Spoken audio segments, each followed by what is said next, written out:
Hello everybody and welcome to Painting Cruel Seas episode 4. We're going to go back to our Kriegsmarine here. This is going to be the Class M Minesweeper.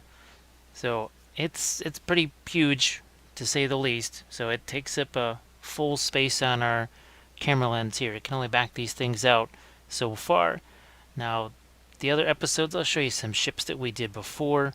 But what we are going to use on this big guy, it's actually going to be oil paints, but these are oils that I essentially mixed myself. Now, take the Payne's Gray as an example. It was basically, well, Payne's Gray and a high quality white spirits. Because in some ways, that's what you've got here with the oil brushers, and a lot of you have seen me using these on other tutorials. We could have used these on our boat here too, but we're going to stick with what I've got here. And like I said, it's not that hard to make these things. It's just the white spirits, the paint, and now you hear this sound. You're going to hear this a lot too. Hear that little agitator sound? It's just a piece of metal sprue. We all have these laying around, and actually if you're doing Cruel Sea ships, you're going to have more chunks of metal that are laying around. So no problem to find agitators, and it's pewter, so it's not going to rust or do anything crazy. I am going to take some of my references over here. We're going to make some of these bigger so you can see what we're after. It's really not super complex color-wise. Not a whole lot going on. You got the weathering and the rust and maybe a few different things. Now I did notice here on this reference with the deck, you have some wood here and then some kind of a armored deck up here, right? So we're going to try and do those different colors. We got the inside of that lifeboat. Otherwise, not a whole... the mines will probably be a little bit darker, right? So we're going to try and mimic these references to the best of our abilities. We'll see how that goes. Now, a palette here, very simple. It's a piece of cardboard, piece of parchment paper. Reason for that is that you want as much of the oil to get absorbed by this before it goes on to our ship. And these are pretty basic. Raw umber, burnt umber. We have a raw sand, a titanium white. We might add other things. I might even, the Payne's Gray, actually that's going to give us enough of a blue. And what I'm going to do is I'll arrange these guys out on the palette. We're going to be working with some of our usual just craft brushes right here. And I'm going to take you through the first step where we're just going to do some initial placements of colors. We are going to, and it's not going to be, what we'll just say, a layering process or a base coat process like you would with acrylic. It's going to be very different. The whole idea behind this is I just wanted to show you guys that oils can be for way more than just weathering, especially when you got something like this ship here, which is essentially just a whole bunch of light colors, not a whole lot of shading, and we'll see if we can shade this guy really fast. So we're going to get our colors out on the palette here in just a second. I'm going to show you now some of the other ships that I have done here. So this is the very first one. So this is part of my barbershop navy, as I call it. It's the Gabbiano class corvette. That was a lot of fun. That was done with regular acrylic paints. We did the dazzle camo, all that sort of fun stuff. Then I believe episode 2 was right here. Our Boston boat. This was actually done with contrast paints for the most part. Yes, and we still did our dazzle camo. And episode 3 was one of our U.S. landing craft here in a color scheme that I found. It was a really fun, nifty color scheme to do instead of just all, well, kind of bluish, light gray like it will be on this one. So this was a very fun one. Again, that's episode 3. I will link all the previous episodes to this one. So what we shall do is we're going to get these bad boys out on the palette, and we're going to start getting some paint on this boat next. So here we go, and we're going to just review a few things. Now, for those of you, again, not familiar with these and you haven't seen some of my other oil painting things, this is real important. We're going to be blowing up a lot of myths because there are just way too many myths about oil paint, and they're all just kind of painful to hear. So, primer first. It's nothing more than the same Badger Steiner res that I use on all of my acrylic stuff. You don't need to protect your primer or whatever other insane things that I keep hearing. And I'm sorry to sound harsh there because I'm just getting sick of hearing them as some of these things. This right here, not only is it odorless, it's real gentle stuff. I basically got the idea.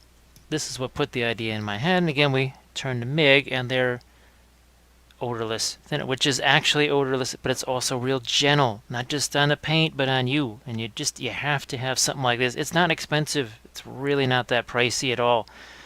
Now, you see the paint laid out on the palette here. It's just a titanium white, your ochre, your sienna, your burnt umber, and this is your green over here. You got your Payne's gray. We'll start with these. We may add more as time goes by, but less is more. Less is more. More is less. Kind of like weathering. You put too much weathering on, it's not really going to be that fantabulous. So what we're going to do is we're going to take a few of our colors here. We're going to mix them together, make a few different things, and we'll cut that with some of our white. And you can see it already starts to have some of that, a little bit of a bluish tint to it. But it's also gray, because guess what?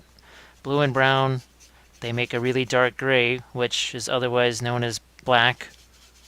Here, let's get this now. You can see how we're really grinding that paint in the brush here.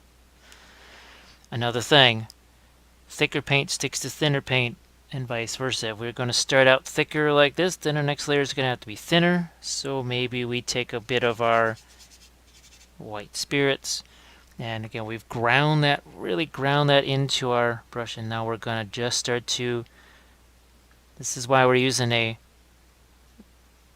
cheap craft brushes, especially in the opening stages, because you can see this is a relatively rough process here.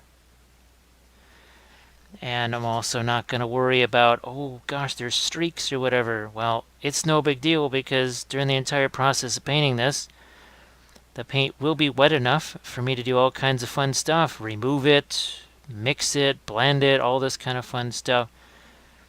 Which, as I do this, which is not the most dramatic stage in the world, I'll just blow up some more myths. The myth that oil paint takes weeks to dry.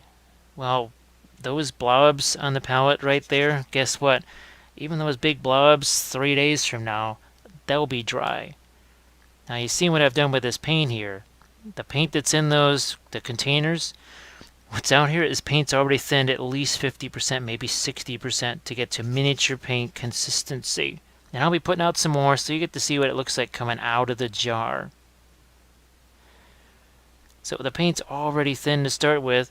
And so like here, this paint that I'm putting on here, it might be thinned out already 70% from the original oil paint, which means we've taken away 70% of the drying time. I used to think, okay, yeah, I've got 2 days to work, maybe 3. I'll come back sometimes the same day, and maybe it's not bone dry, but it's pretty darn close to dry. And I've usually 24 hours later, what I do is essentially dry, which is really, that's really wild. Wild and unexpected for sure. I surprised myself with the drying time on these things, because I genuinely expected it would be longer. Now again, up here I'm going to go with that slightly darker gray, because that's what I saw in my reference. I'll stick with that. And again, all I'm trying to do here is get some paint on the surface, and you can see we've thinned that down. Does a couple of things. It helps it flow. Yes, it's not going to be like regular paint where it covers flawlessly or whatever. No, we're going to be mixing this here. That's why it really doesn't matter if it's streaky or not. If you're using bigger brushes like this, it's another way to avoid having the streakiness, because when we get to that next stage where the paint gets a little more opaque, there's a little more white into it, you're not going to see any streaking. But think of this as sort of an initial wash. What it's doing is just sort of priming the surface. And sometimes I'll even catch myself kind of rushing around on an oil painting figure, thinking, oh, I've got to rush, because, well, you get used to that with acrylics, right? It's always rushing around. Do it fast before it dries, whatever. No, it's it's going to stay wet. And also, you need to think of your miniature as your palette. You're going to be doing less mixing on the palette, and in many ways more on the figure. So I'll just continue on here. I'm going to get a little touch of my white spirits in there. And like I said, there's people that say, oh, that's toxic, that's this, that, and the other. Yeah. But unless you're planning on eating this stuff, I don't really see the danger in it. So again,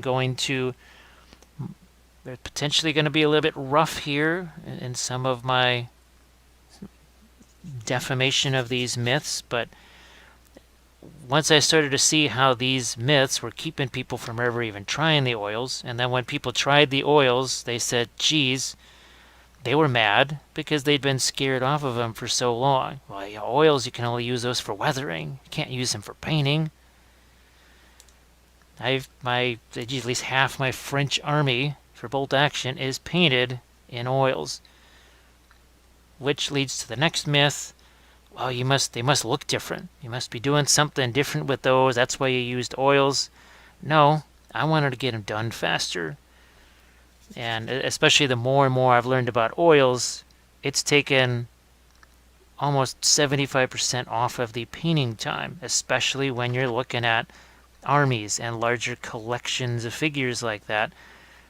And there is no way for me to tell which of my French infantry is painted in oils or acrylic. I can't tell. They all look the same to me, which there's a good reason for that, because it's paint. Paint is paint. And you'll hear me say that very often, that's just all it is. It is paint. It is nothing more than just paint. Now here, I know there's some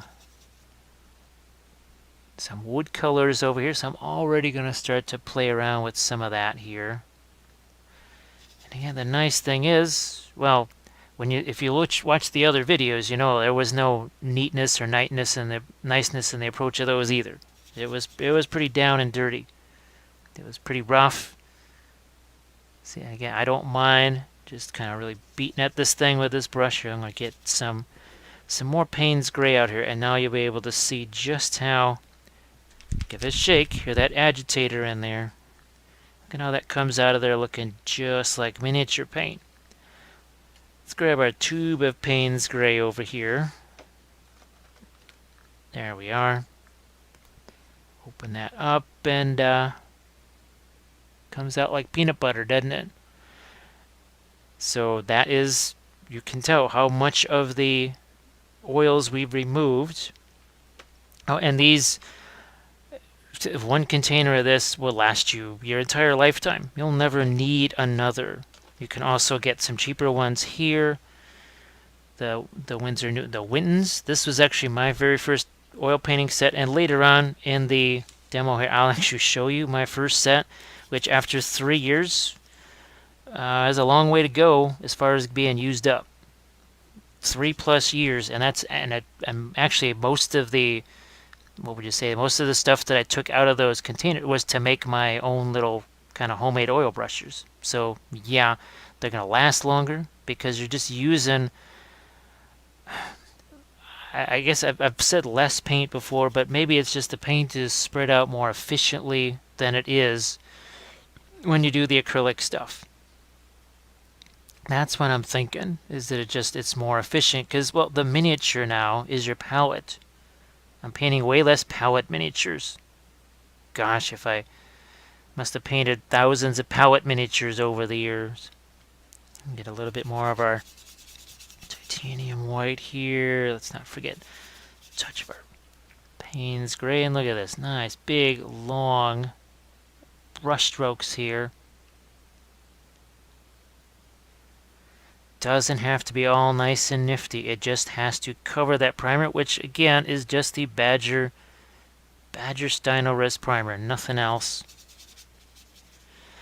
Now there's a few layers, and I will actually, there's going to be a lot of links in the description here.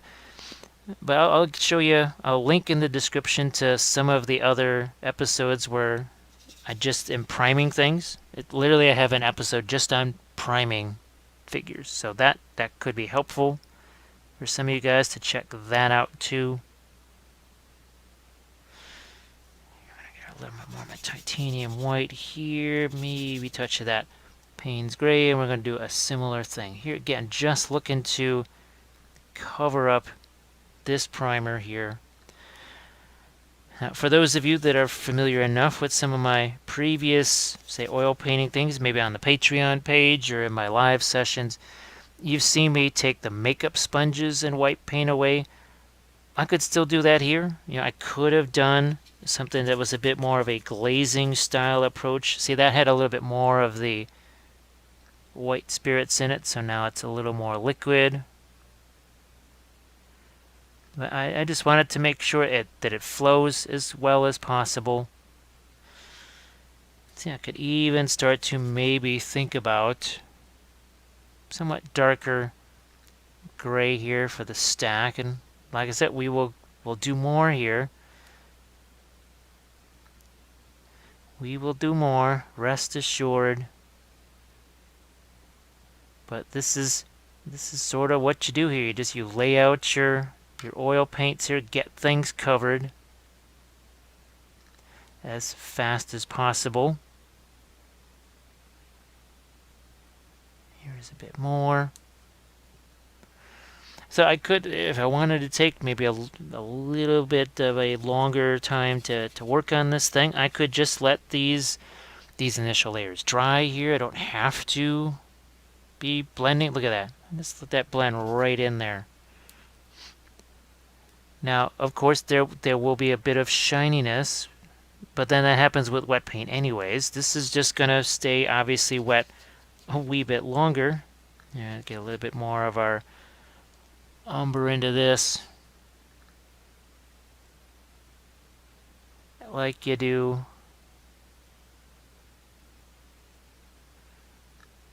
Again, don't really care if things mix together, because in some way that takes care of some of those reflections that we would normally need to do. So again, I'm just looking to jam some paint in here. Like so. Cover up the primer. Didn't even notice that lifeboat was on its side. Okay, good to know. Alright, now, here, what I want to do is grab one of these sponges here. A couple different type of sponges you could use. And now I won't be removing quite as much, say, as I would in previous episodes. I can take a little bit of this away. Not all of it, just some of it. It leaves behind. Now that leaves some of the paint behind. It's essentially sort of tinting the primer just a little bit.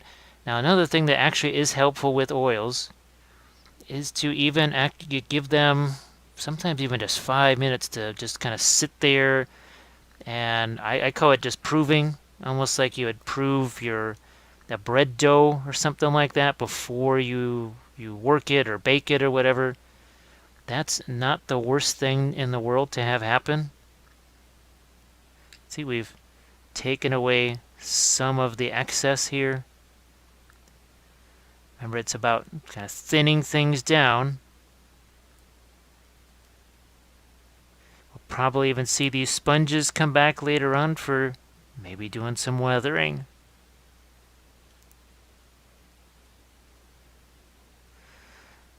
And like I said, it's going to be a little bit on the somewhat awkward side here with the camera because, well, this is huge, and the camera is kind of right on top of everything here. So I'm already gonna maybe start to think a little bit about some weathering here. So that's just some of the umber just in these last minutes here. Now, this again, nothing is permanent with this. These aren't just the last, these aren't the actual like weathering brush strokes. I'm just trying to put some more paint out here, as much to have some darks out there as anything else. And I also have, well, lots more of these brushes handy, which means I can do stuff like this. I can push this around. I can blend where there's enough paint to blend with, so lots of fun things can happen. Might even just get a little touch of get some of the olive green and red, and just gonna think about creating some darks here. Not gonna forget about my Payne's gray either.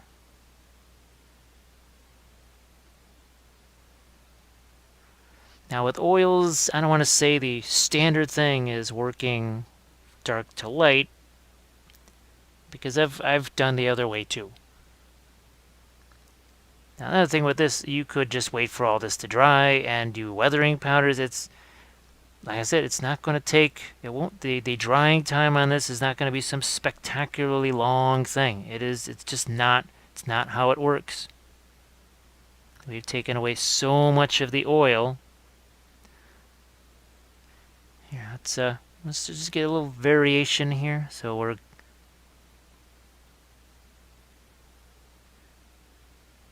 just like so.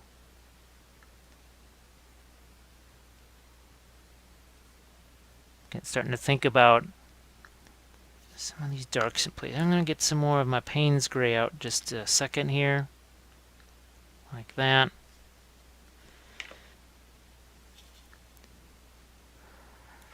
To me, the oils are just so relaxing because, well, I don't have to worry about stuff drying. At least not right away, because normally that is the thing that I'm fighting against, is that the paint wants to dry in a matter of seconds, if not, yeah, not minutes, seconds. That paint is drying. Here, let's get that even a little bit darker. I will say this though, with the oils, it takes a little while to adapt to the paint. Different paints have different qualities. Say something like an alizarin crimson or a phthalo blue or a phthalo green. Those colors naturally are pretty darn transparent, which is something you are going to have to factor in as you work. Whereas, okay, with miniature paint, stuff like yellow tends to be thin. But other colors, there's probably really thick reds, really thick greens, whatever. With miniature paint, certain paints, they're just thinner. That's just how they are. But if you factor that in and you're aware of it, it's not a big deal at all. You just have to be aware of it.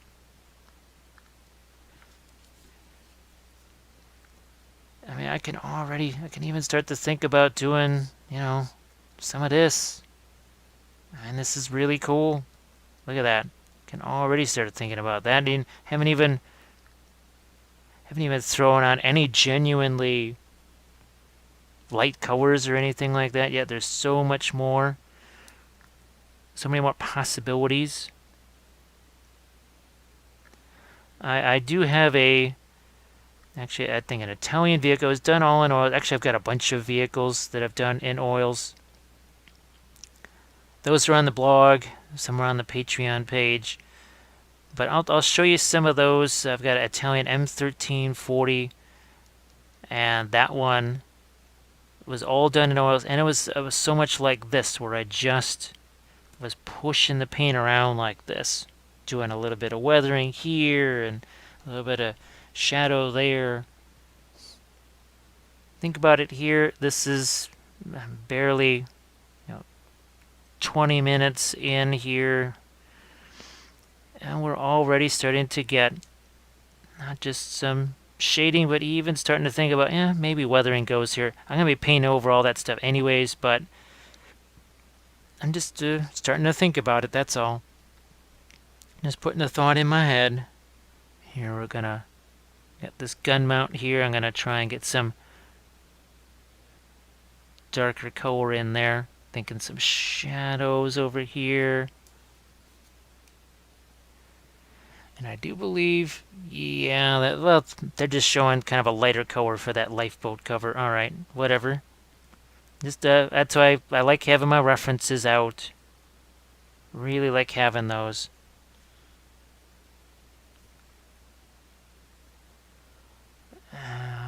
Okay, there. Now I was gonna throw some darks on the interior of the lifeboat, and I looked and saw, nope, doesn't need to be darker there. It actually is the other way around. I could take the sponges and here, let's cut the. This is another thing I like to do actually with the sponges here. We'll show you this. I'm gonna just cut it with the scissors here. Does a couple of things. It actually gives me several sponges in one. Not that these are expensive in any way, shape, or form, but now I've got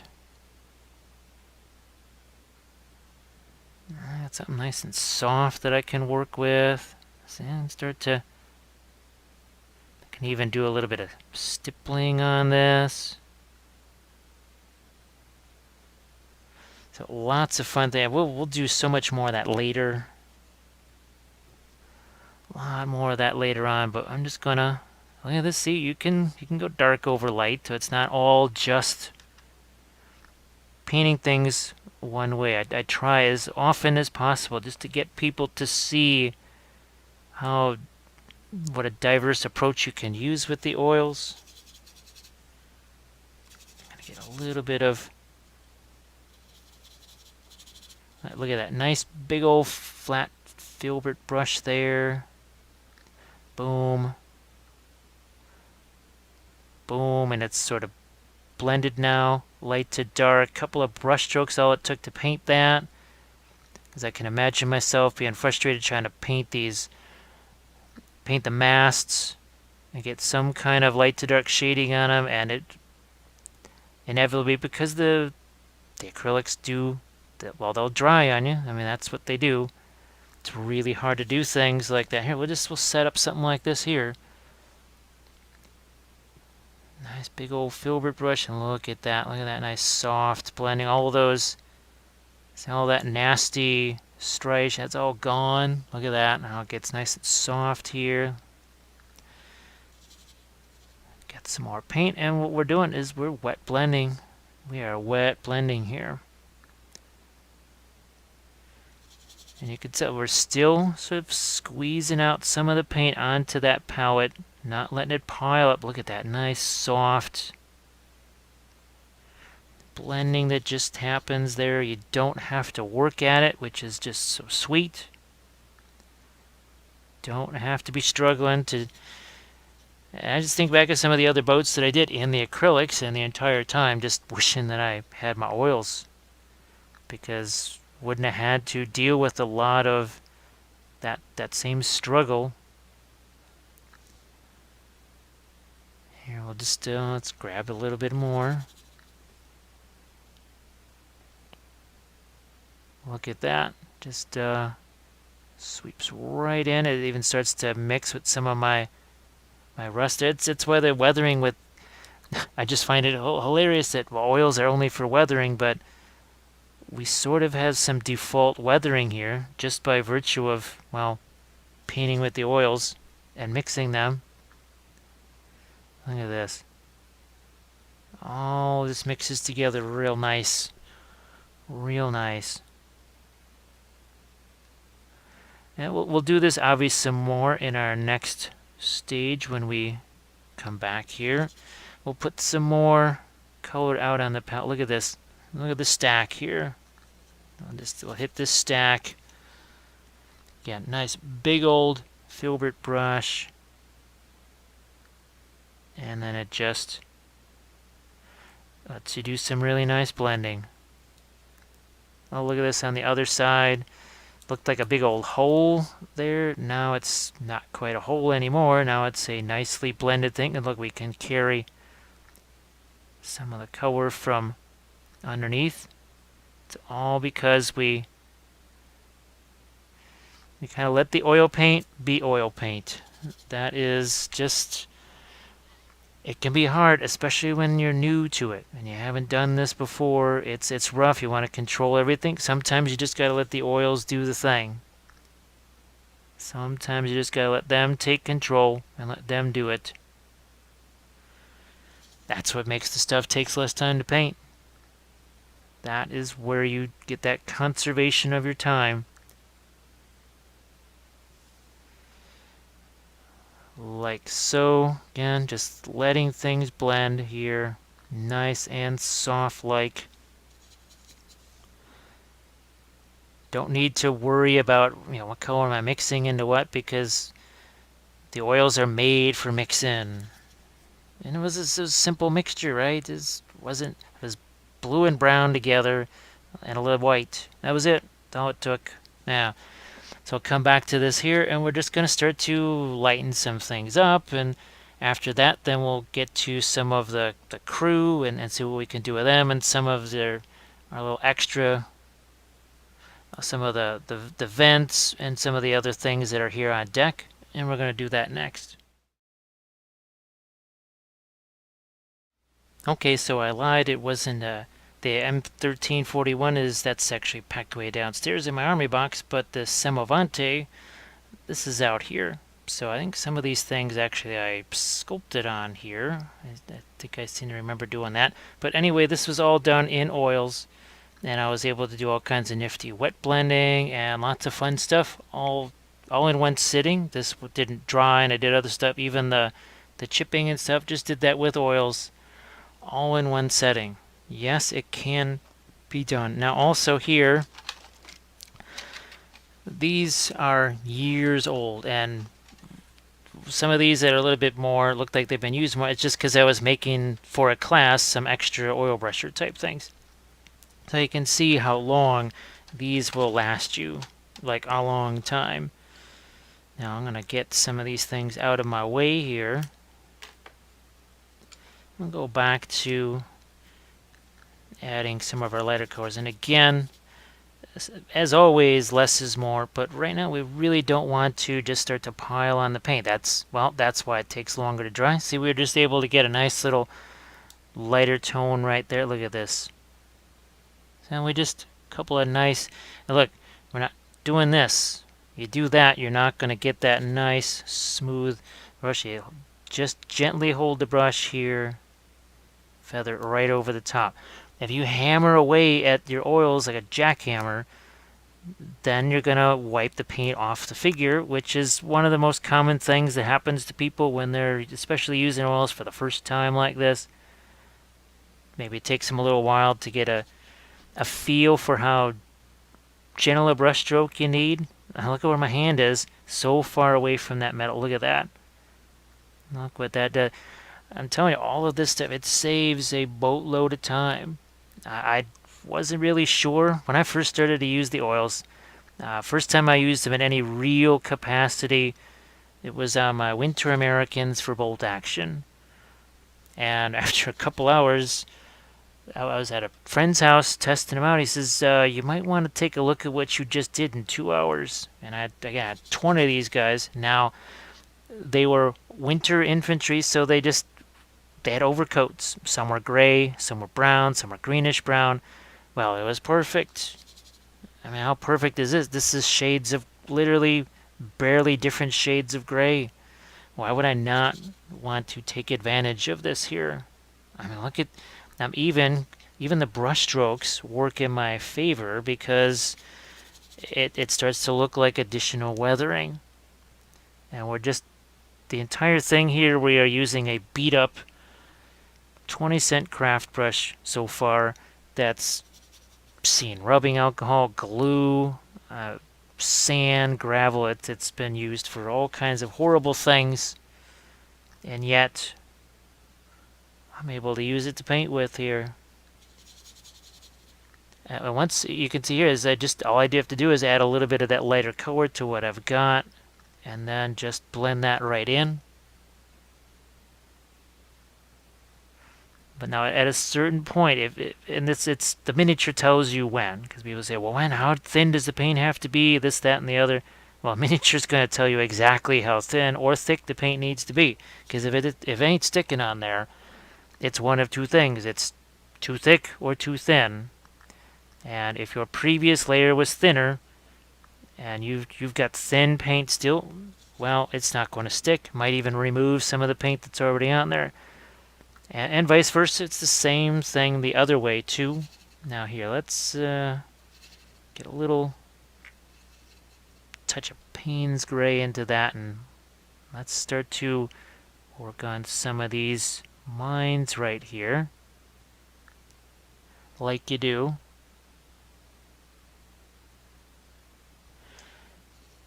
Some potentially depth charges over here. Although, well, I guess, yeah, could be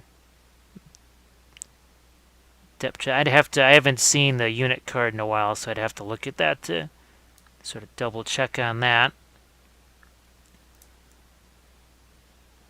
Now, deck-wise, okay, this is still supposed to be more along the lines of Payne's Gray here, so let's do that. Again, we're using it like a filbert brush here. Get some of this onto the deck. And then I see, oh, those are supposed to be boats sitting there. Okay. Maybe that's why.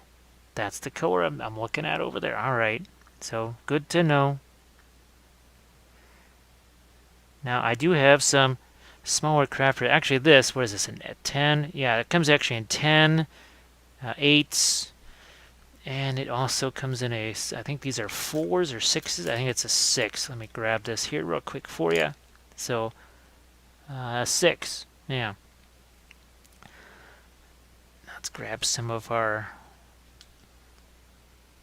ochre color here. Let's do some of our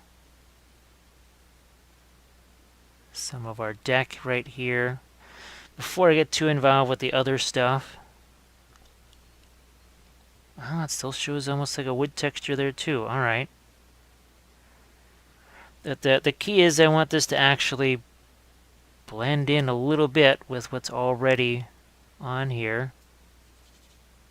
So I can use this brush, and a lot of you have seen the green handle brushes before.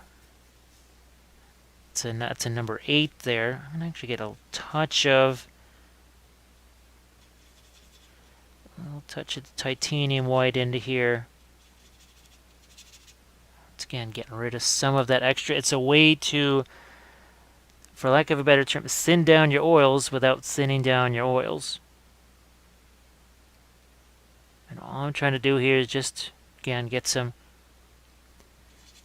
paint down in here. Now, I did get a little more of my white spirits in there to help that flow. We're going to lighten it up too.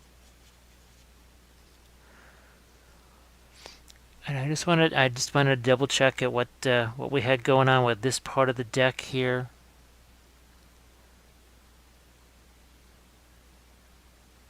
See that nice and smooth and silky, but you got to remember too that it's picking up the color that's already there.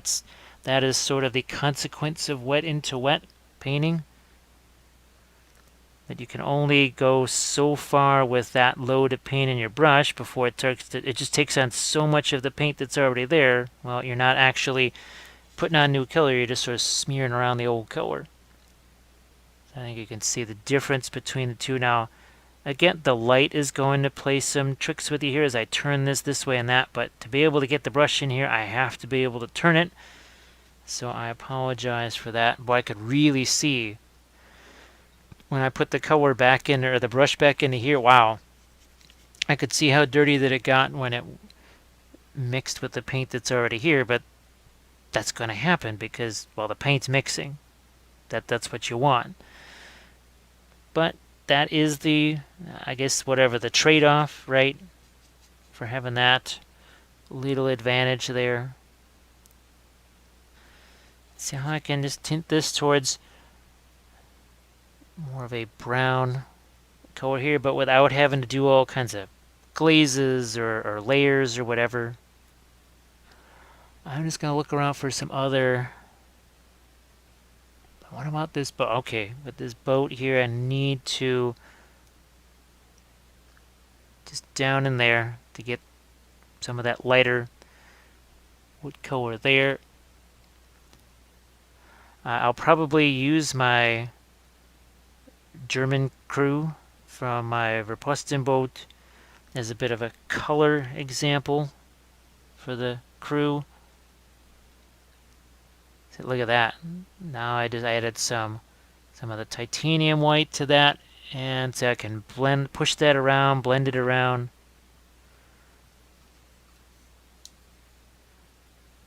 I can do some of that here on this boat. It tints it a little bit there. Look at that. So a nice set of shading on that boat just without having to massively struggle.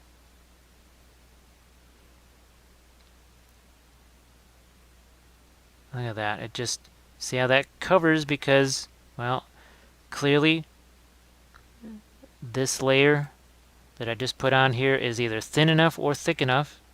And it's actually a little bit on the thicker side because remember we sort of thinned down our paint in that first layer. That was sort of an intentional thing. Start to get some gun shields here. And if we go back to the hull here a little bit, we're going to lighten this up. Get some of this Payne's gray working in here mixed with some of our titanium white. You can also see how many times I clean the brushes, which is practically, well, not many, if not zero. Again, got that filbert shape working, and boom, now we can work a little bit lighter here. Even on our gun mount. Probably throw some more titanium white out here. See how that sticks on there, nice. Just gonna, whatever these guys are on the deck, they are quite literally just flat put, and I see them. I can see them on the reference picture there. So they're supposed to be there in some way. Now here I am going to put a little bit of the white spirits into this. I'm going to get rid of some of the paint here. I also can have blending brushes. Just little separate brushes.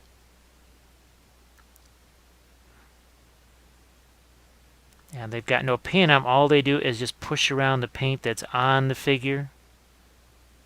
Again, using a nice soft brush stroke there.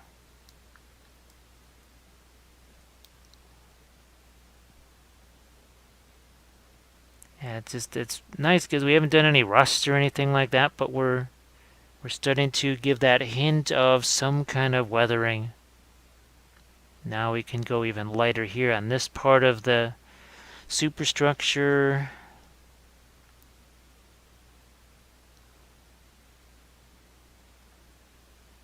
Probably going to be some sort of maybe a indication of rust there underneath that lifeboat stanchion.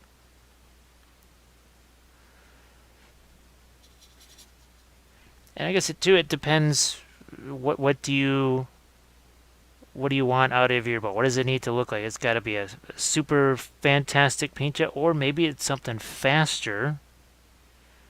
And this would be nice to be painting, especially a bunch of boats that maybe don't have a lot of camo. A lot of like the Higgins boats, the U.S. fleet, they're just shades of gray. I mean, literally just different shades of gray. And it would be kind of neat if you could just not just paint those, but also get some color variety at the same time, but with the oils. See that we're just going to give that a nice little blend right there. It's the beauty of the oils.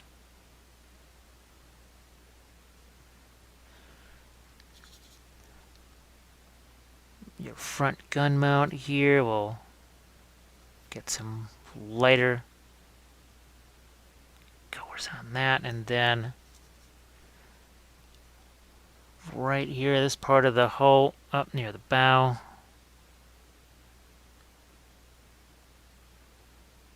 Nice soft blend. Just march that backwards. Nice soft blend.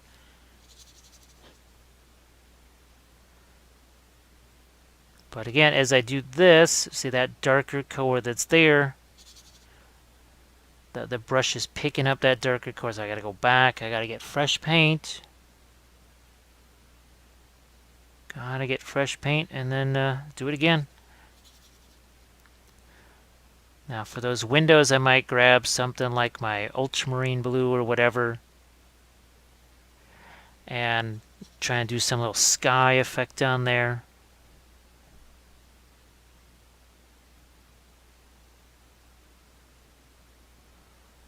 Okay, yeah, we got some more to do on these crazy boxes here.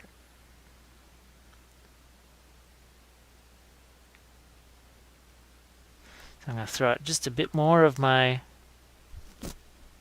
titanium white wherever that just went. A little more of my Payne's gray too, just so that I have it out here. And I'm going to find a nice little separate place over here. But you can see I let the color that's already in there mix with the new color here.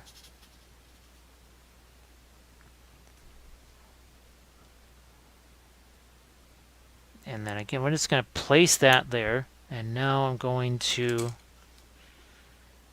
grab another one of these. It's got no paint in it. And then very gently, very softly. So watch what happens. See, I got that line that separates the two areas, and all of a sudden that line goes away. And now we've got this nice little turn right there. We'll do that on the port side.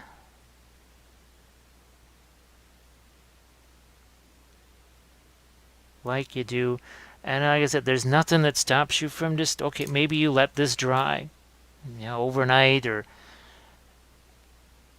30 hours later. If it takes that long, you let this dry, and then you could do some kind of more like rust glazes then, in a more traditional way, right? Now I would show you some other miniatures that I've painted in oils, but they are from other companies, and we won't name who those are. They might be called Schmeem's Workshop or something like that, but I've painted a lot of those in oils. Lord of the Rings, the other game systems, not to mention all the bolt action stuff that I've painted in oils.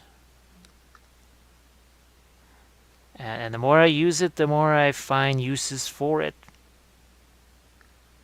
It surprised the heck out of me, that's for sure. I really did not think that it was going to quite work out that way. I thought if I was lucky, I could get to do maybe 40% of each given miniature or whatever with the oil, and then I'd have to let it dry and do all the rest with acrylics.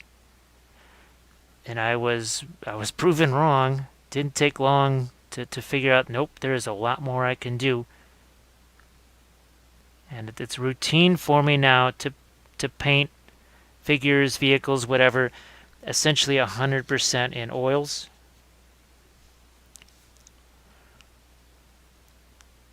Gonna get at the stern here a little bit.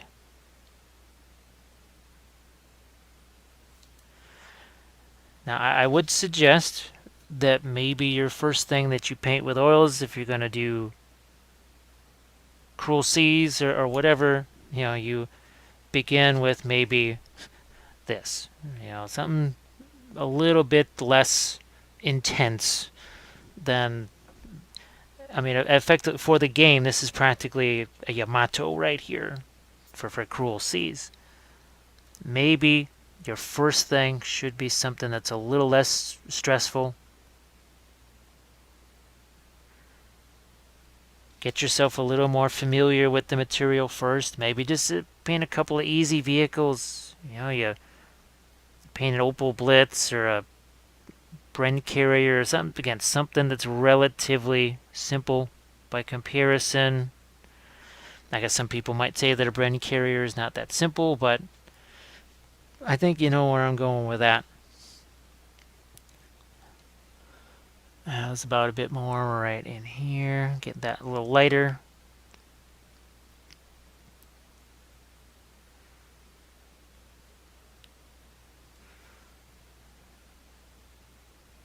Again, just nice, soft, feathered brush stroke. Look at how the hand just cradles the brush. It doesn't try to crush it into oblivion.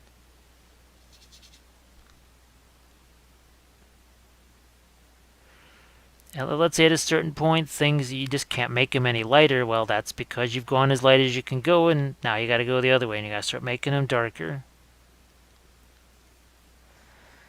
No big deal. Not a problem. Again, just see here, I can smooth things. There's just so many fun things that I can do with the oils to just get that blending going. And here I used a little bit more of my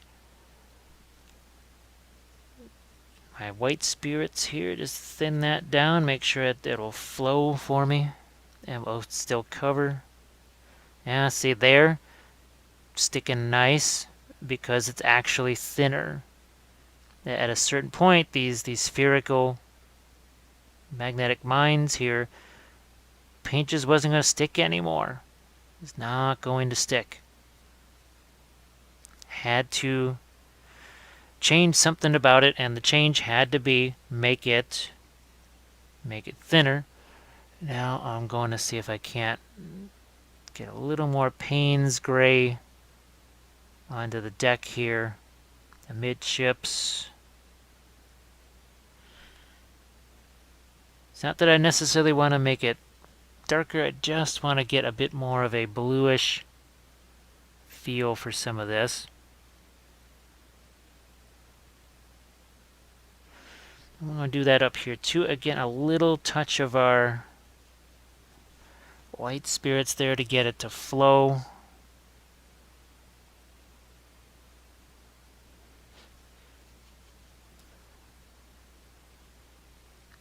And remember, we'll be doing some of our rust things up here, but we already have sort of a start here with your wave break right there, so that the gun mount doesn't go get awash in heavy seas.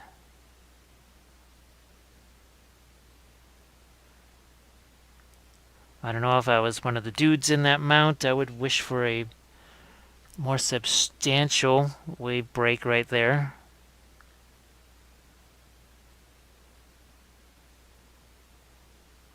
So like here, that was just some of my initial rough layers. I can go down into there, sort of smooth that out a little bit. Just so many options available here. And yeah, you can see how clear that is. Let's go touch that. I'm going to get just a little bit of the sienna and umber in there. Ever so slight of amount there. So what we'll do next is we'll try and do some of the odds and ends. We'll try and do some of the crew, just get some colors on them. And then we'll get ready for things like the the weathering, doing some streaking and all that other fun stuff. Just sneaking a little bit of skin tone on them, like you do, whatever. Look at that. See, we can just, even with that big old brush, I noticed these things were a little bit lighter here. I really was happy to find that top-down view, because I found on the Gabbiano class Corvette, and it was really handy.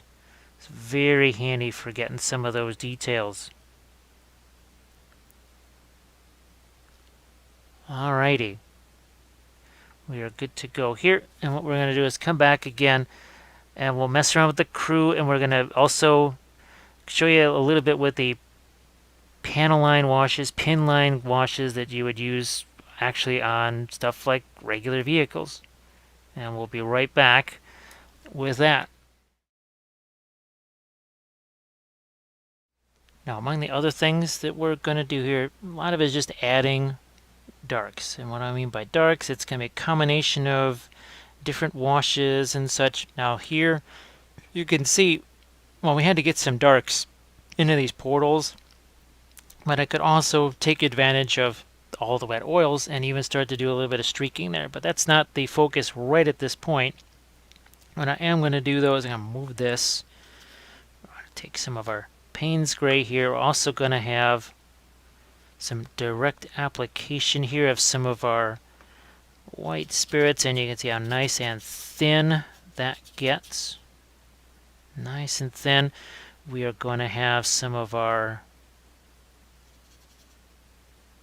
umber here. Going to get some of the green in that. Make sure it's... There we go. Even a touch of blue, so we got a nice dark here as well to work with. Nice, and it's got to be thin enough to flow. Now, let's see if I've got... I think I might just happen to have a container here. Of some kind of a... Yeah, think of it as more something like, say this. Yeah, this is from AK Interactive here. At some point, I'll maybe play with those, see what they're like. But for now, we're just going all straight oils here. Straight up oils. And I'm hoping that you can see this. We're going to focus here on these mines. And see when I just touch it. Look at how it's already, it's actually like going underneath here to the mountain. Look, I just touch it. And I let the wash do the work. This is one of the harder things with oil paint. Now, I learned this from the vehicles. From painting the vehicles, you would do that, and that's why it's called a panel line wash or a pin line wash. Because, where's my Semavante here? It's literally something that you would do around all of these panel lines. To actually let that glaze get down in there, because take advantage of the oils and how thin the oils can be and how they flow. It's just, that's the advantage of the oil. So I'm going to do that here. So I just touch it, right? If I just touch it here, it flows. Same thing over here on your crane. The hardest thing, though, is to avoid that natural instinct to want to paint it and brush it on. That's not quite how these work. You'll be disappointed at what happens, because most likely what's going to happen is your paint gets wiped away. And I'm pretty sure that is not the result that you want. Pretty sure about that. Now, of course, you do have to... I swear I was at a convention once and I had to show somebody. They would not believe me when I said that these types of washes, glazes, whatever you want to call them, can actually flow uphill, basically against gravity. And they didn't believe me. And I basically took a vehicle and basically held it so that it was vertical instead of horizontal. And sure enough, that glaze went down and then back up. They couldn't believe what they were seeing. Could not believe it. So see, that can work here too for our deck to maybe get a little bit of weathering here. So think of it as a pre-weathering weathering, something like that. See how that just kind of, and I can even go with some more of the white spirit, and just see how that flows. It's not wiping away the old coat because I'm just literally touching it there, and it flows along. But I don't want to do this absolutely everywhere. I'm just picking my spots. That's what I'm doing. Just picking my spots.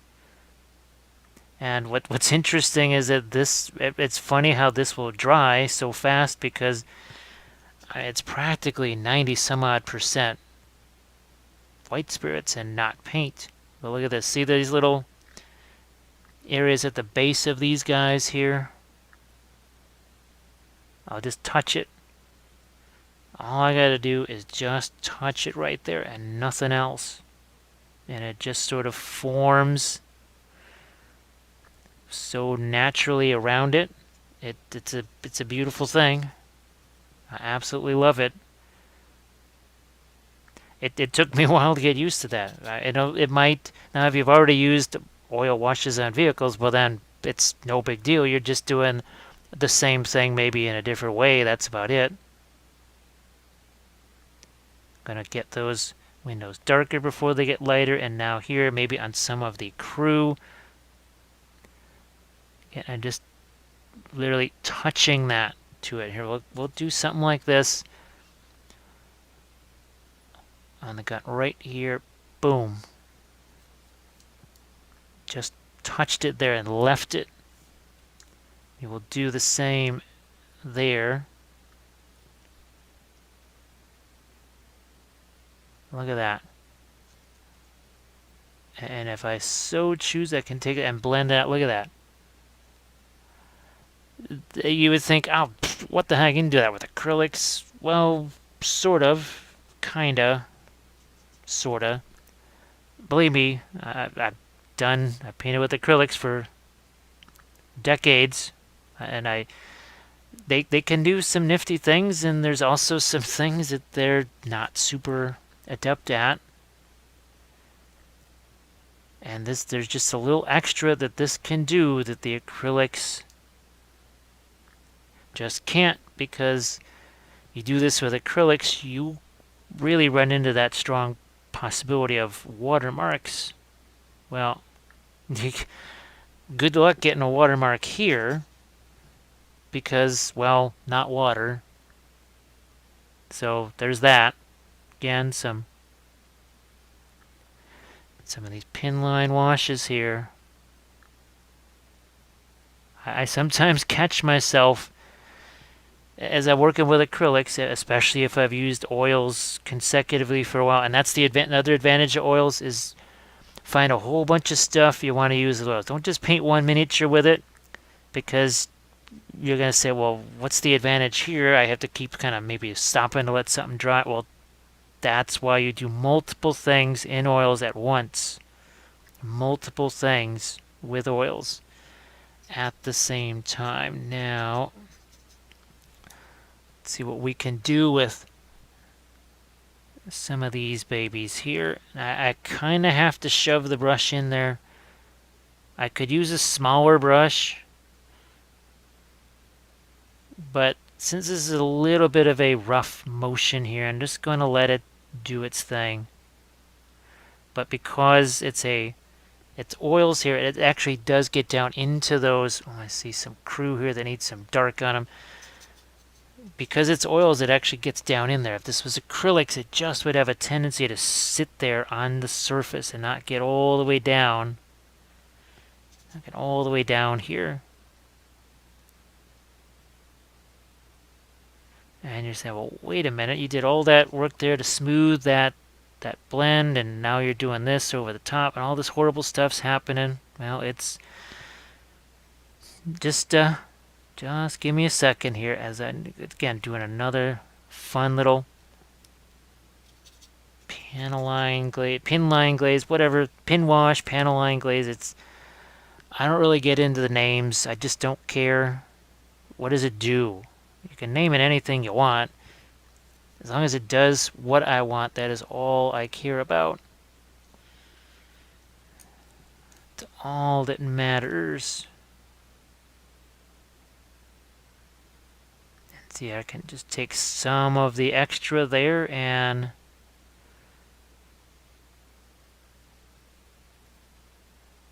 just pull that down, get some nice little streaks working here.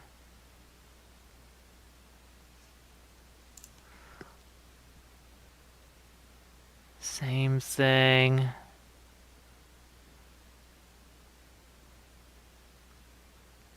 So again, not worried because it's oils, and in many ways, oils kind of gives you a second chance, and a third chance, and a fourth chance.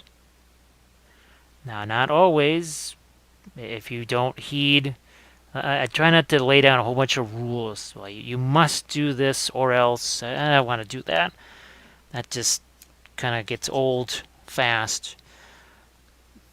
But just consider them strong suggestions. Because a lot of this, it's based on me trying things. It's not based on, well, I heard this somewhere, I saw this somewhere. And if it's something that I haven't tried, the folks that know me, they know that I will try it on camera for the first time, so you get to see that process. Because if all you ever see is just me doing things I've done 1,000 times, and they've worked 1,000 times, is that really going to help you out? Because what's going to happen is you'll see that and say, well, geez, it worked for him so easy all the time. What's wrong with me? I can't get it to work. Because I've seen it with me, where I go, well, wait a minute. Okay, why did this not work for me? I said, I just watched it. It worked. Why doesn't it work? And it's just, they had done it so many times. It was so ingrained that they didn't really even have to think about it. And if you don't have to think about it, you don't really explain it. So that's why sometimes I will just do new things that I've never tried before to actually kind of create a discomfort zone. Look at that. See a nice little streak right there? Didn't know that was going to happen. I kind of hoped it would. See, here the streak goes away because there's maybe a little more paint there. And also, not every streak has to be,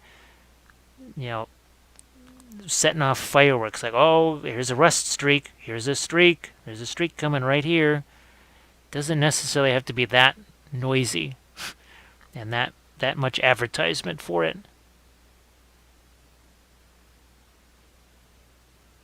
So there we go. So see, you got portals. You already have a little bit of streaking that's going on.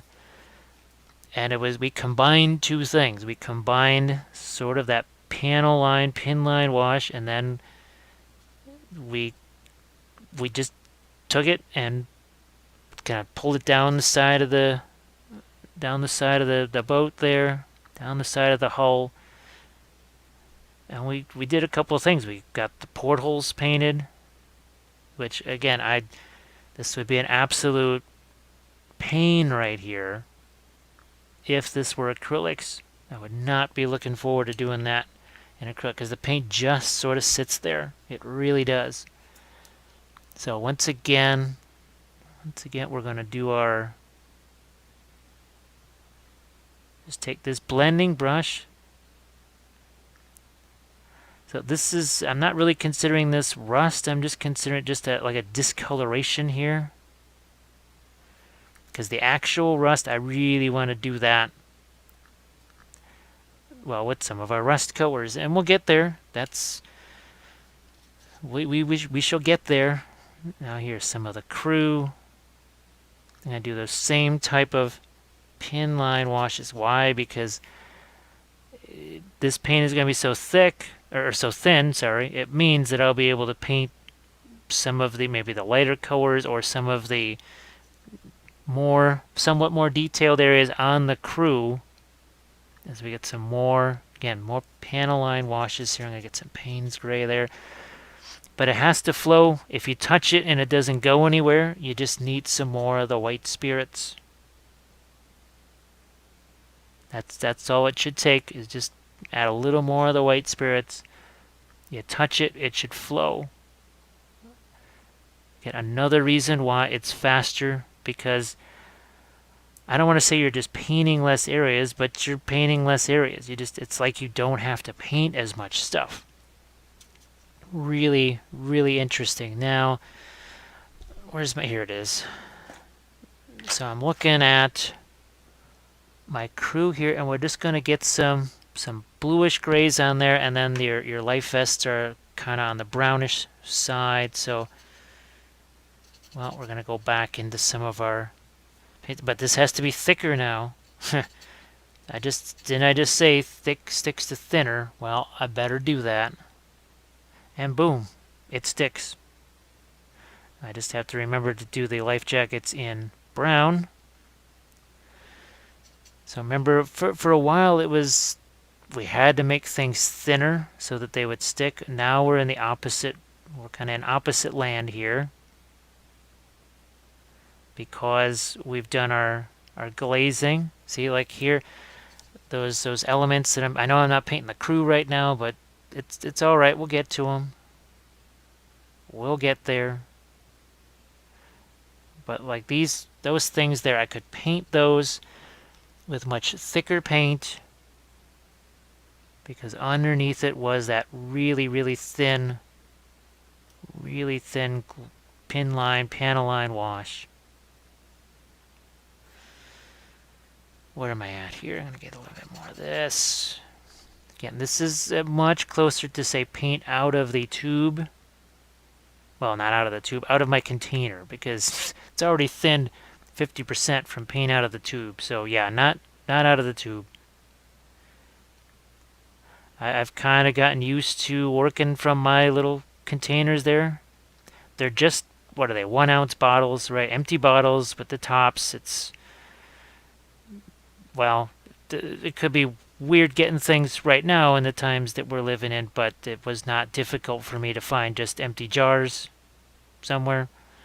Yeah, like right here, look, I'm just gonna, there's something there that I hadn't messed with pretty much at all since we had started this thing. So yeah, just a little messing around with that here. Let's get back to our, now that one I need to actually do a dark, where my panel line washes on that. I think the cat, we will give him some, this white hat. Yeah, actually we've got the charts there in this guy's hand.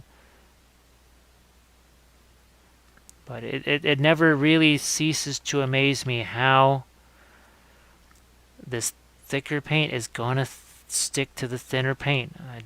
Every time I'm really intrigued by it.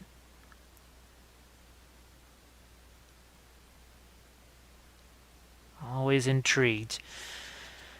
Here, I might need to get maybe a little bit more of my titanium white out there. But I also don't just stay with one area. I realize that I'm supposed to be painting crew, but I also see other places that maybe would use the same color and the same thickness of color too, right? Because we did the washes on that surface as well.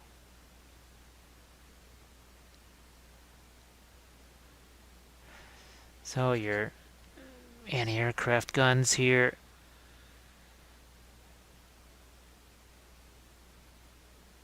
There's some more.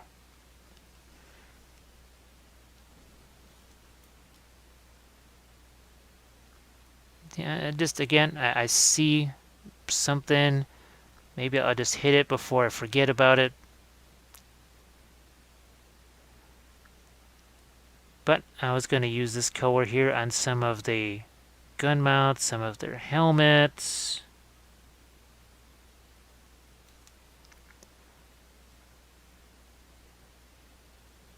So again, just starting to think already maybe getting into some of the, I don't want to say necessarily final things. I could paint this thing for hours and hours more to, I mean, I could try and paint faces on the crew if I wanted to get that crazy with it, but that's not what I want to do, and I'm fairly certain that is not probably what you would have in mind with your time.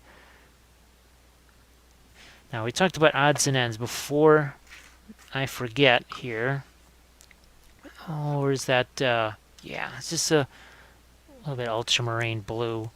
I have this out here, and I wanted to see if I could do some windows here. Give this a nice little shake there.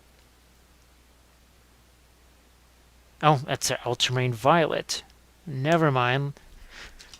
Let's use ultramarine blue. Although the violet it's one of my favorites. I love that color. So you see how different this is going to be than, say, look at that, than the Payne's gray. Again, the Payne's gray, think of it as a bluish, like a bluish black. Let's see what we can do for our windows here.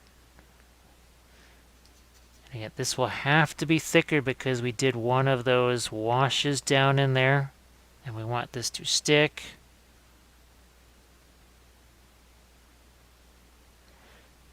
And we'll do a couple more windows. I also even wanted to put this color on some of the crew in a few little places. And even on your signal light there.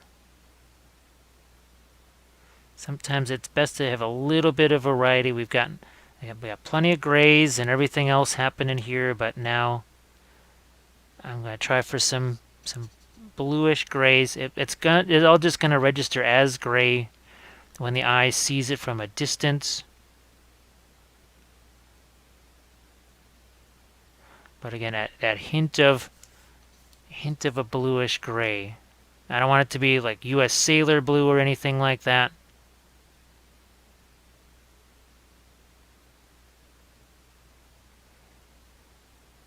But here, even on your superstructure there, why not?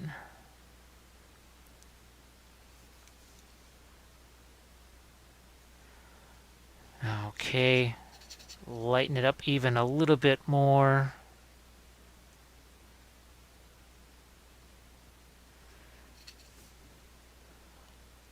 Let's get these. Same thing. It's all about the odds and ends and different stuff.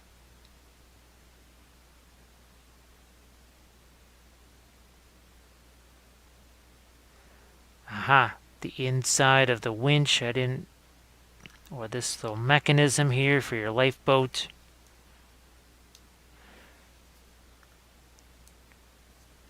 It's weird how this thing, in some ways, kind of gives you an indication of just how small this ship actually is.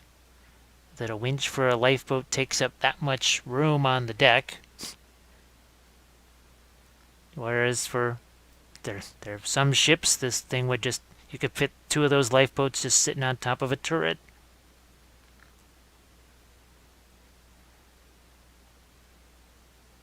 So that's your pin line washes there. I mean, I know we talked about adding darks, but we actually then went back in and added some lights. So here, like this here, it didn't necessarily look. Let's get a smaller brush here, and this is again another advantage of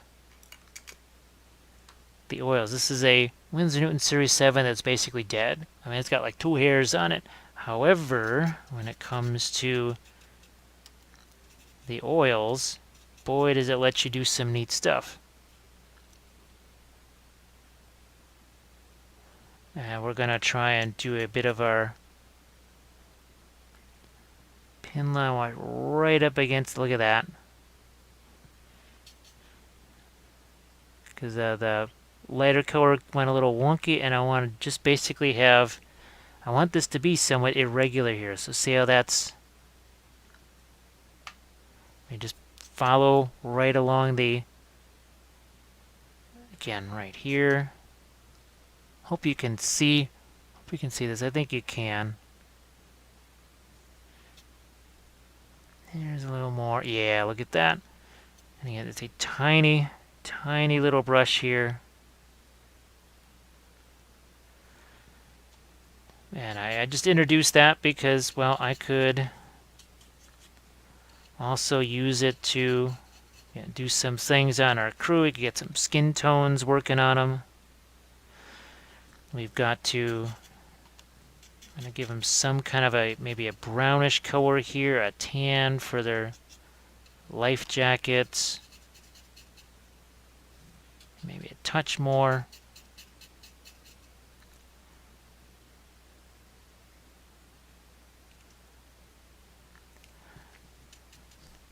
And let's see, where else? Oh, more of these guys over here. We have those charts. Even some skin, maybe. And if I feel like I need to make it more of a skin tone, I can get some more of the burnt sienna in there and create a skin tone. I can put hands on give the crew some hands or whatever. There's just plenty of things.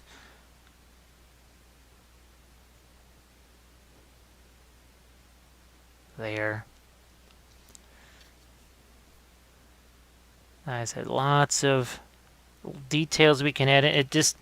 If you just need this thing out on the table right away, well, maybe you let things dry. Play the game. Come back later, do some more. And we'll finish off with just a couple more darks. So next up, we're gonna start to fool around with some weathering, some rust streaks, and just in general around the deck here and down the sides of the ship, and we'll be right back with that.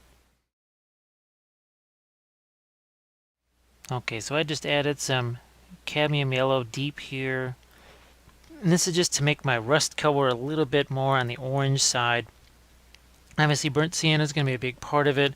We will still have some of our burnt umber in here too. Again, it's just to keep it a little bit towards that orangey side. Now, I've got the reference picture bigger so you can see how the rust is on there. We'll try and do some things that are similar to that. We might even use some of the sponges too. I'm just going to get the reference pictures as much out of the way as I can here. And now what we're going to do here, we're going to actually move this palette over here a bit just to make it maybe a little easier for you to see some of what's going on there. Okay. We've got our sienna, we've got some of our umber over here, and use just enough blue because we'd like to have the initial part of this. Is it chipping? Is it whatever? We're going to have a couple different things happening here. So we've got, that's more of a rust, almost like a wash there. And then we have some other stuff that's a bit thicker. We don't want to overdo this, so again, we're thinking panel line wash if possible. Just let that flow where the water would naturally want to go and just collect. And then if it's a little too heavy, see, we're just taking some of that white spirits and just toning that down. And sometimes it's fun actually to let some of your paint get removed like that. Let's say you don't like that. Well, we've got our paint color sitting right over here. And we just paint that right back in. No harm, no foul.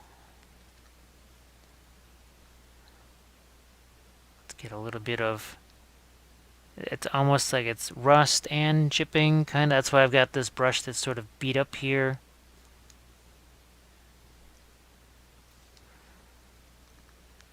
We'll try and do a little bit right along this edge here, but not gonna go crazy and do everywhere. We'll just do some places. We can also do something with a sponge here, like this. Same sponges that we used earlier. And we'll get these into some, make a little bit of a darker, brownish color here. I'm gonna do a little test. My hand there. See what that does. Nice little soft, especially at this scale. I mean, it's tiny. It's tiny, so let's do things that make it sort of reflect that smaller scale. We should probably do a bit of chipping in this area where you've got the winch. Areas where you would just maybe see more just activity, right? And I can always, because the paint underneath it is wet, that's the beauty of it. It's, I don't want to say the blessing and the curse, but it can sometimes make things a little bit of a pain, where the paint is wet and you wished it was dry. But to me, it offers so many opportunities that it's worth it. Maybe those times where it's just not quite as convenient.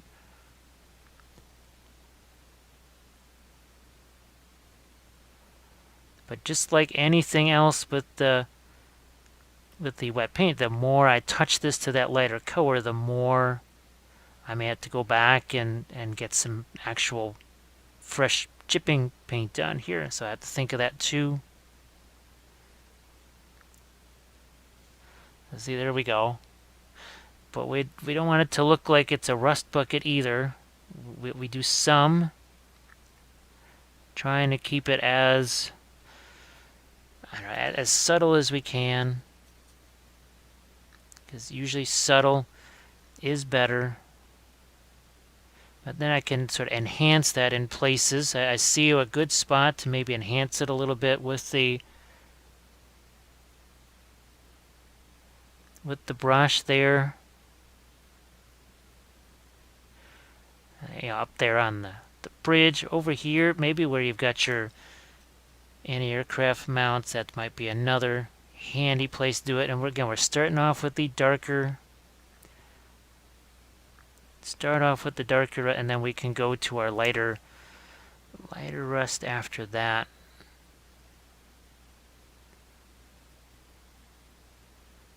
And I usually try to orient things like rust streaks in a logical place, like here where the water might flow down, or here where the water might flow down. Now hopefully we'll get to the rest. I think we'll have enough time to get to them in this segment. Now there's also certain parts of the boat here that I just can't get on camera or squeeze in. So if there's, I'll have the pictures at the end, along with just a little gallery of what the thing looks like, so you can see. And if you see some things that don't look like they were painted on the video, it's just because I ran out of time, or I just couldn't squeeze it on underneath the camera lens. So this is a really unusual shape to try and film, to say the least. So I do what I can. I do the best I can.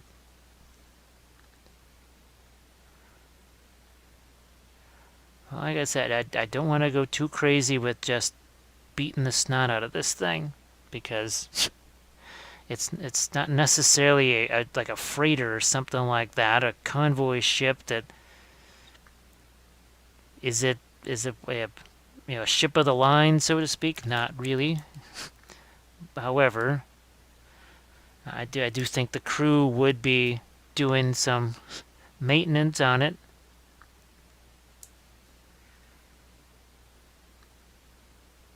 So I'm going to just look around here, make sure there's nothing. Yeah, I'm going to go back to some. Here, let's do something like this where we take almost more, see, sienna, touch of that. So here you'll see this is kind of like the lightest of the rust colors here that we'll use.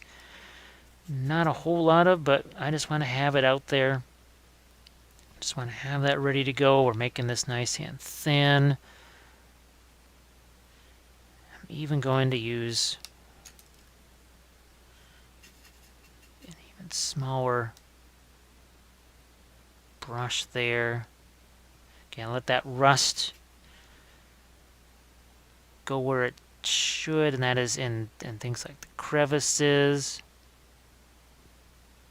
So I saw what I did right there. I know it can be shiny, and that makes it difficult to see.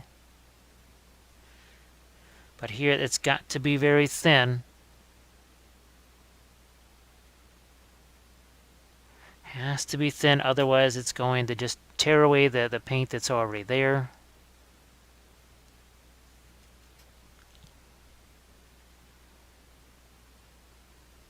We'll work our way around the superstructure. You can see. I'll try and sneak some in here. Again, what helps is the thinner. That thinner paint's going to let it flow down there where I need it to. I think there's a piece here that I'm missing, like one of the, I don't think it's a rangefinder, but I don't think, it probably got lost as I was assembling a couple of these kits at once, so it might have ended up with another kit or set of pieces.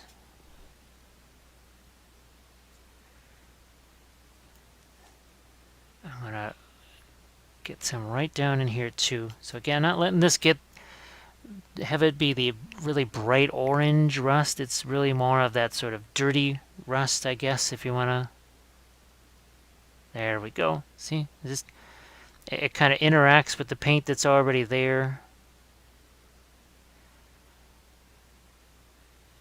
And I can do a couple of, look at that, a couple of streaks right there. See that? That's what I mean about just being nice and gentle, nice and subtle about it. And if it starts out thin like that, let's do some more. This really is definitely a prime place for rust to be. And then there's some nice streaking for you. Because the big old brushes, well, that's all well and good for 28mm scale tanks, but on stuff like this, you need to go a little bit smaller with your rust. This again, just a different way of thinking about this. Like I said, you don't have to try it all at once. Maybe this is all you do, is this kind of, this smaller rust like this, whatever. Start out small. Start out with the smaller boats, move up to the bigger ships. We're going to find ourselves some rust along here too. And then the starter sets for the oils, again, like those Amazon ones, that 6-color set was, what, $18 or something like that. You don't need hundreds of colors. Not with the oils. They're designed to be mixed. I know people get kind of scared about mixing. I wish people didn't, because it's, especially like this, maybe if you're looking for just the right, your Fallschirmjägers, and you want to get just that right, well, we won't even talk about helmet colors, but I think you know where I'm going with that. Maybe that's a little bit different, but And yes, you can get the AK, well, the AK Interactive stuff, I tried it, and it seemed to be super, super glossy. If I just had a choice between those and the MIG Ammo oil brushers, well, I definitely love the oil brushers. I would definitely choose those. If you're wondering, well, why did I make my own? Why not just use the oil brushers? Well, I had to do I was supposed to do classes at Adepticon, and I needed 100 of them, and both cost and time were not on my side there, so I already had the oil paints for the most part. All I had to really do was get some jars, an extra thing of white spirits, and I was kind of off to the races there. And on my Patreon page, I've got the video that shows me making those. Again, not that the process was complex or secret or anything like that. It had more to do with showing the impact of the different types of paint, where I think when I'm just doing this and just painting with the paints, this will sound a little crazy, but when I'm just painting with the paints, it's a little hard to necessarily tell how, say, opaque an ochre is and how transparent something like an alizarin crimson is. But when I was mixing those with the white spirits, it was really quite evident which paints were thinner and which ones were thicker, and why maybe they're translucent, because people, they just think of the oils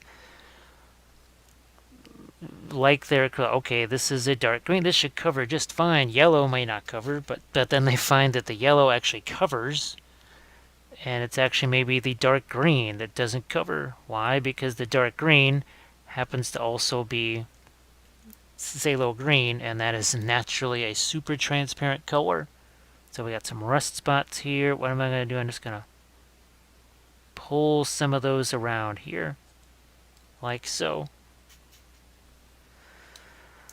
I do think we'd have some kind of rusting type things here at the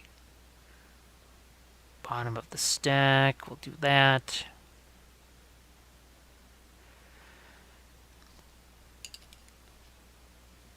And some of these harder to reach areas, like here, I guess you can see this. Some places like this, maybe I just don't. Yeah, I figured I just wouldn't be able to film all of this stuff. There's only so much time. After a while, yeah, it'd be a 3-hour video, and things would get somewhat repetitive in places. And that sometimes leads to people fast forwarding through really important parts. And then that also leads to them asking me questions that they would already know the answer to, because, well, it was in the video. So there's another.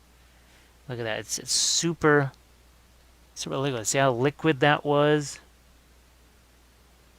But because I just touch it to the surface instead of specifically moving the brush along the here I can paint with it a little bit. It's nice and thin.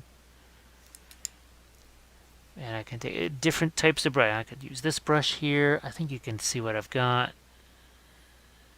Again, just sort of fade that out a little bit.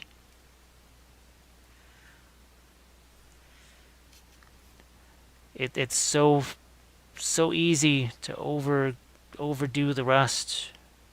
I mean, it's you almost have to just guard against it, because it's your innate. It's so much fun. It looks neat, right? But there's logical places for it. And I'm trying to stick with those places that just seem to make more sense for stuff like rust. And not every single porthole is going to maybe get a lot of that rust. It's just a few. Maybe just a couple here. And I've also got this lighter rust color. So say in here. And I only do this in just a couple of spads. That is the most. That's the rust color that I probably want to use the least. Now it's also just a fun place to put rust is when you have it go down the... Here, I'm going to just get some of that here and have it cross over the... When you've got that little cut in the bow there. Back to some smoothing and blending.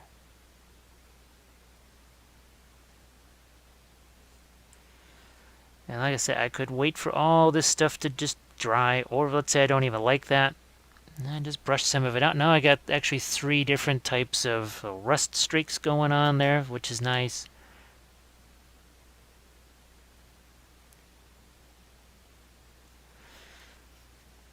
I'll bring, let's see, let's get one of our, so you can see what we did on the decks of some of the other ships here, even on some of the other Italian ships. Well, more like barges. Barges with guns on them. So let's do a bit more of our streaking back here.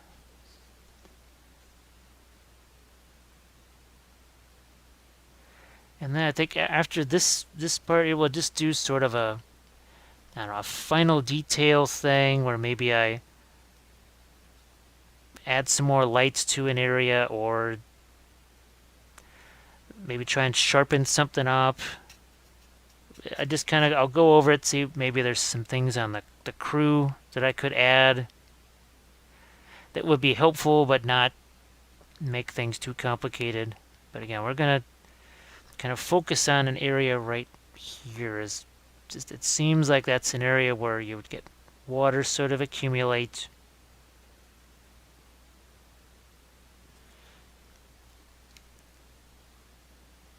There we go. Let's do a couple of our portals back here towards the stern.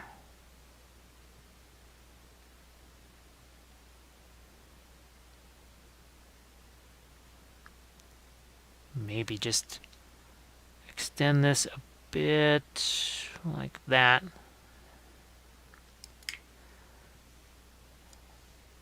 And obviously maybe we'll get some more lights on those, just a little something, because if I feel like there's just not enough there, and maybe a few more little chips on things here and there, or maybe, like I said, some highlights on these areas here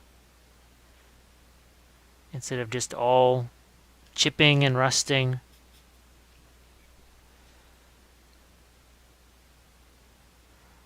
I guess I also try to think about, well, wear and tear. What are the areas where it just is going to wear and tear, and no matter how much maintenance you do, you're just going to get some rust on that, especially if this is in your North Sea or Baltic Sea, and they spend half their time chipping away ice or whatever off the superstructure. That's not gonna be great for the long term for paint, that's for sure, as far as paint on the ship.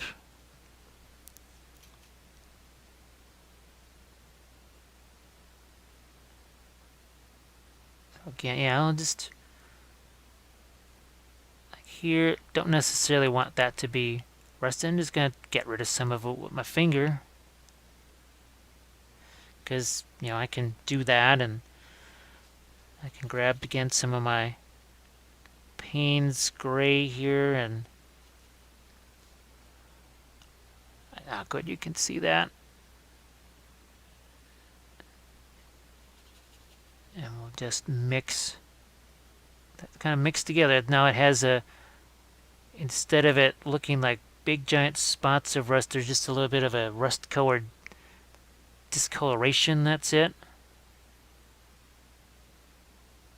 Doesn't always have to be especially at this scale.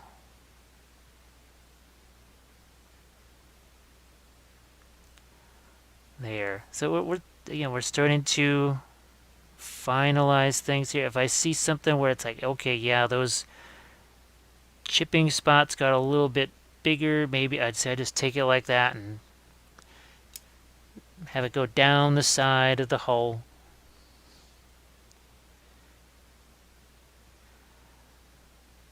Now the other thing is there's areas that get a lot of use, and that's the last area that would get any kind of rust on it because it's so used that, well, even the paint would get scraped away. So it would almost be more of a, well, gee, I guess there you'd almost think of it more as being silver, where the paint is scraped away and the metal is almost kind of on the shinier side.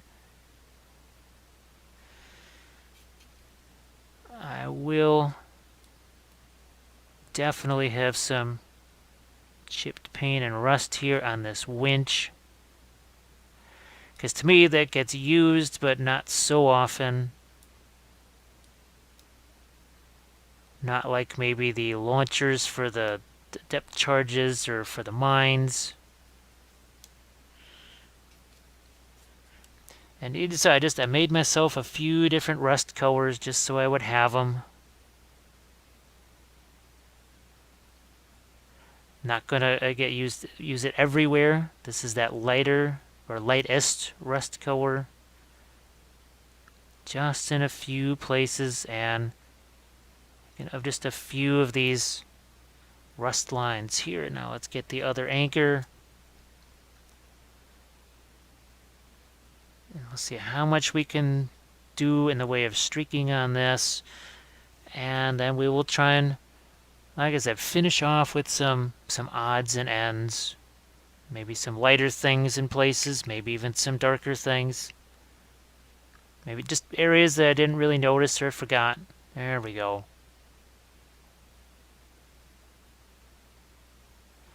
Okay. So what we'll do is maybe even let this sit for a few minutes, because that's another thing that I try to strongly advocate, is just let that paint maybe sit there, have a little bit of a break before you start doing more stuff with it. So we'll be back with our final details on this guy next. So I think one of the first things I'll try to get to with our final details, maybe some lighter stuff going on here, maybe some kind of highlights, I suppose.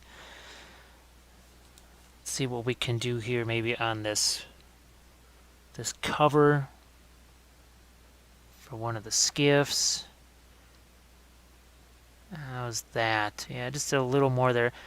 I could also, I might go in with a bit more darker shading too, but you can see that even just letting that paint kind of sit there for, I don't know, maybe 20, 30 minutes, maybe a little longer since I last touched it.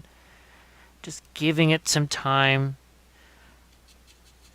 All I can say is it's like you're letting some kind of bread dough just sort of kind of sit there and just let the yeast or whatever it does do its thing. Just let the paint have a chance to settle. I might even see, like, look at here, just a little lighter touches. The paint's still wet there. It is still wet, but now I can start to think about it. These are kind of the usual highlights that you might add. Nice thing is, if I don't like them, if they're too light, I just basically wipe them away and they're gone, and that's it.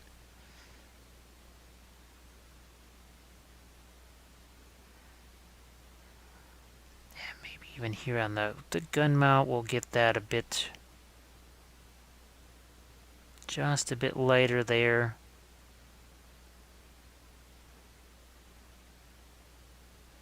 So we start to bring out some of the barrel, separate the two segments here a little.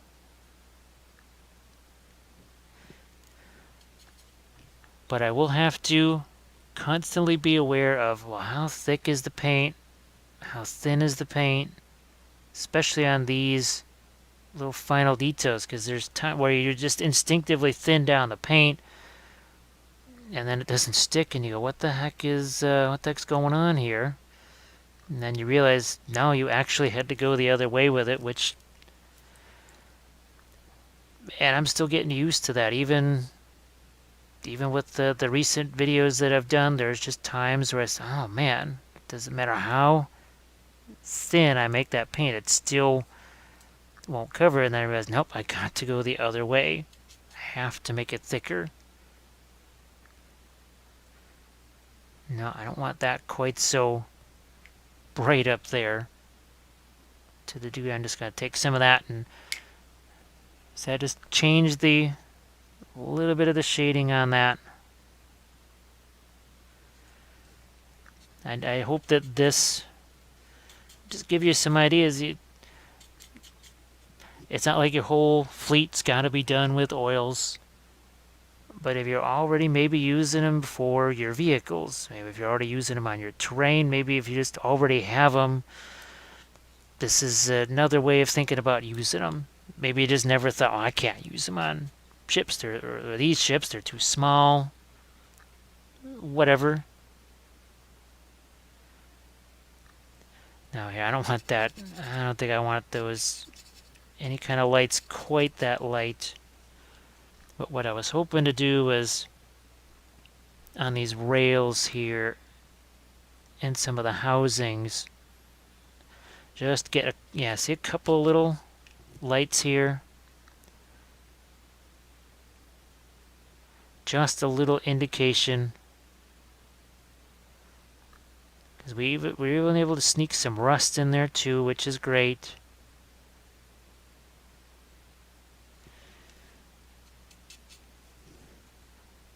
Yeah, get the other side too.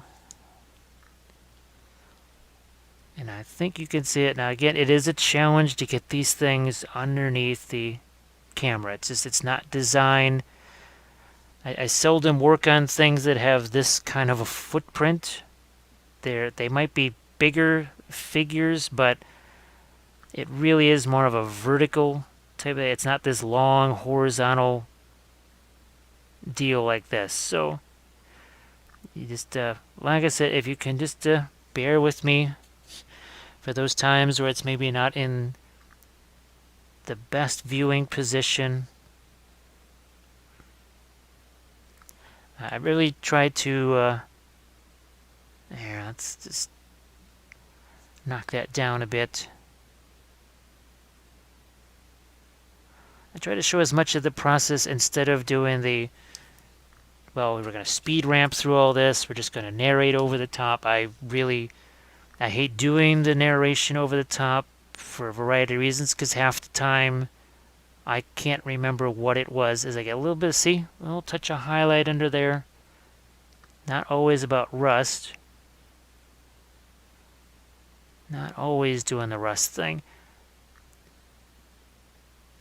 And I've tried to take notes and the whole thing, but if this is 2 hours long and I've got to do 2 hours of narration, there's no way I can quite remember every last thing that was going on here and say, well, oh yeah, this one part, you really need to know about this. I might remember stuff like that. But then there's all, like, see, look at that little line right here. Probably wouldn't remember something like this if it was flying by the screen. And I never do the speed ramp stuff either. I don't like to watch those. They just kind of make me dizzy anyways. And I certainly would not want to narrate to one of those, because that would just drive me nuts.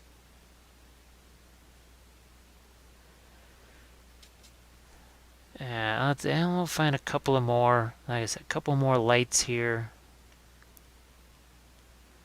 Without it being just a super bright highlight.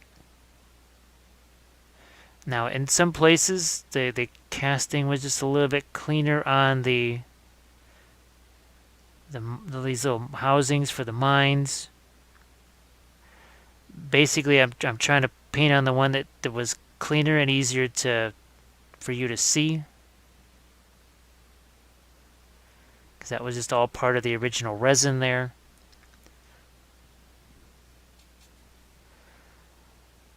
Now, yeah, I'm gonna get the sides of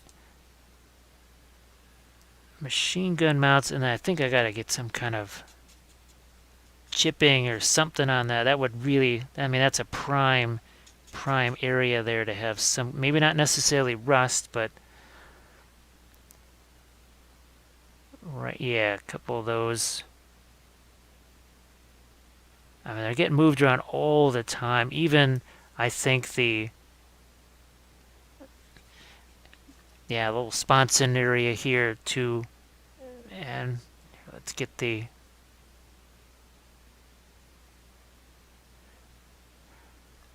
Because I can always, again, always take it away. Now, I'm going to see if I cannot get some life as I have a little bit more of the tan in there. I'm just going to grab my other ship here, see what I did. Yeah, it just, there was a lot of, well, it's a lot of bluish gray. I mean, they don't, and these aren't going to be like the US Life Vest where they were almost kind of a very, I don't want to say yellow, but definitely a very bright tan. I'll give them a hint of tan. More or less just to find a slightly different look to that. Because at this scale, a hint of color might be all it takes. Just a hint of color. Now maybe on the windows here. Now that paint maybe has had a little chance to settle as well. I'm going to try and turn this some more. Let's see if I can't get there. That's what I wanted to do. Because on the picture, they just basically showed him almost as being black. I thought if I could do a little bit more than just black on those windows, that might be more interesting. Now let's maybe see if we can't do some of these portholes here that maybe don't have quite so much of the rust or the streaking underneath them.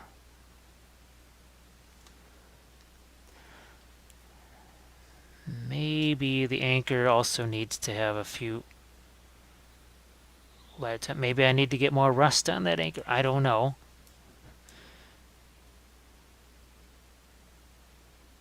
I could, we could do either thing. Here, let's, so there we'll just maybe make it more of a rusty color on this anchor here for whatever reason. And then it lets me do that rust streak there.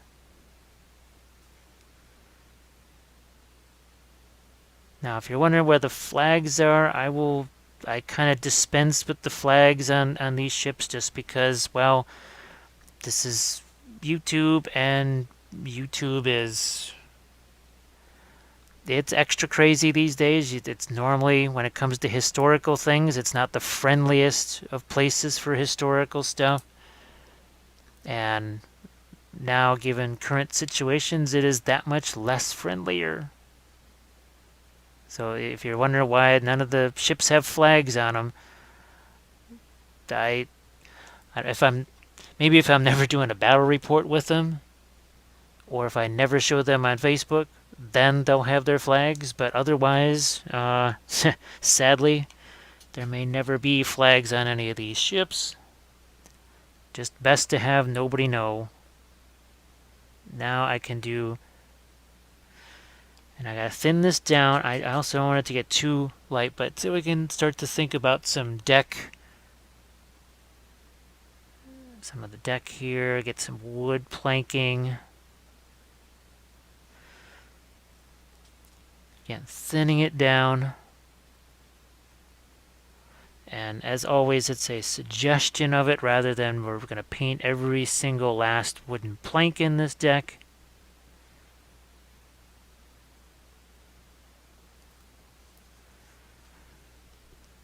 There. So I do hope that this is useful, and I hope it gives you some ideas. Like I said, I will try and include links to the other videos in the description of this. And if you're looking for other videos to watch in this time where that's kind of what you can do, at least for the foreseeable future, well, do the subscribe thing maybe. And if you click the all notifications, you will get a notification when I go live. I try to do those when I can. I think it's going to just, in this time period, it's going to be more of the recorded stuff. But then you'll just still get an alert down when something has been posted, a new video. The Patreon page, speaking of oils, I've got a 4-part series on the, the Winter Soviets. And those are done in oils as well. Actually, it was one of the very first army painting series that I ever did. I really enjoyed that because, well, Winter Russians, kind of the ideal thing because, well, there's lots of them.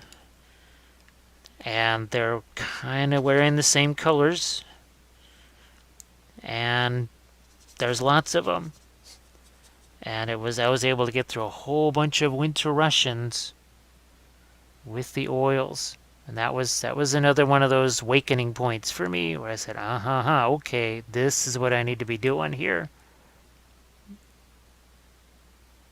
But thanks again, everybody, for watching. I really appreciate you taking the time to check this out if you have.